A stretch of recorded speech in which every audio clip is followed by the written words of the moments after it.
Et si demain votre patron était disponible 24 heures sur 24 pour répondre à toutes vos questions, chez Meta, c'est en train d'arriver. Mark Zuckerberg est en train de créer son clone numérique et n'importe quel salarié va pouvoir discuter avec lui. Bah oui, c'est ça, parce qu'il faut imaginer, vous travaillez chez Meta ou dans une entreprise de taille similaire, donc il y a quand même 80 000 personnes, vous avez une super idée, mais vous êtes tout en bas de l'organigramme. Pour faire valider l'idée, aujourd'hui, il faut passer par le N+1, N+2, N+3, etc.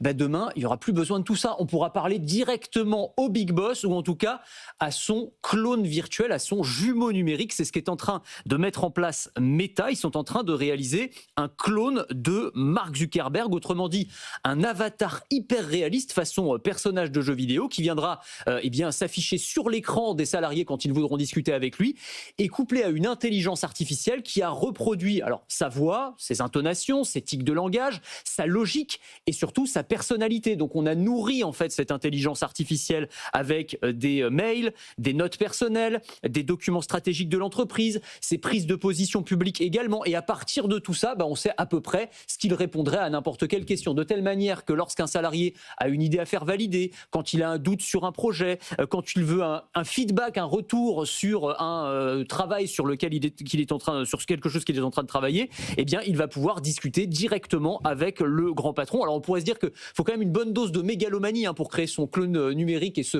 démultiplier comme ça pour aller discuter avec tout le monde. Mais l'enjeu chez Meta, c'est un enjeu de productivité. L'objectif, c'est de permettre à n'importe qui de pouvoir demander conseil au grand patron, quel que soit son niveau au sein de l'entreprise. Mais du coup, plus besoin du management intermédiaire. Vous posez directement vos questions à Zuckerberg. Exactement. Et je pense que ça pose la question au-delà du cas Meta d'ailleurs. Est-ce qu'on aura encore besoin des managers demain? Parce que c'est vraiment ça l'idée derrière cette initiative, briser le système de hiérarchie.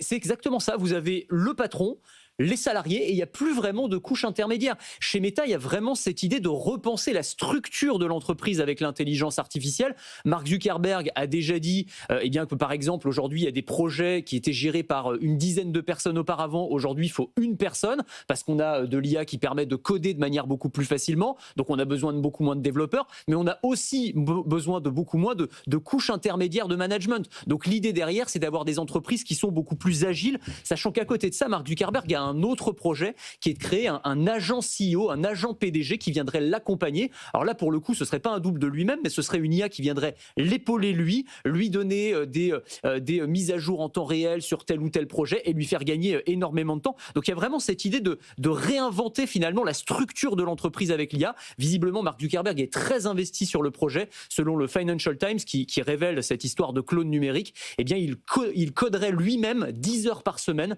sur des projets liés à l'intelligence artificielle dans l'entreprise. Moi, je voudrais faire ça, mais avec Jean-Marc Daniel. Comme ça, vous pouvez poser toutes vos questions, vous testez, et il vous dit si mais je me demandais ça tient la route. Cloner dans la matinale. Jean-Marc, évidemment, c'est le premier à cloner. Ouais, c'est vrai. Pour lui poser des questions, demande à Jean-Marc. Après, moi, je connais tellement bien Jean-Marc que je suis capable de vous donner ses réponses à sa place. On le fait d'ailleurs assez régulièrement avant qu'il n'arrive à la rédaction. Il va dire ça. Ouais, non, c'est vrai. Mais il a un petit côté de ChatGPT, Jean-Marc. Il y a eu déjà des projets comme ça. On a parlé d'Uber récemment, ce qui veut dire qu'il y a quelque chose qui prend. Oui, je pense qu'en fait, il y a une tendance. Alors, Uber, le projet, elle est un petit peu moins loin, mais il est intéressant aussi. C'est un projet qui avait été monté par des salariés en interne où ils ont créé un chatbot qui reproduit la personnalité du PDG de l'entreprise, donc Dara Khosrowahi, pour pouvoir s'entraîner à lui faire des présentations. En gros, c'est comme ils sont un peu stressés d'aller faire une présentation devant le grand patron, et avant d'aller devant lui, ils s'entraînent avec le clone numérique, ils se font bouler une ou deux fois, et puis ensuite ils passent à la personne réelle.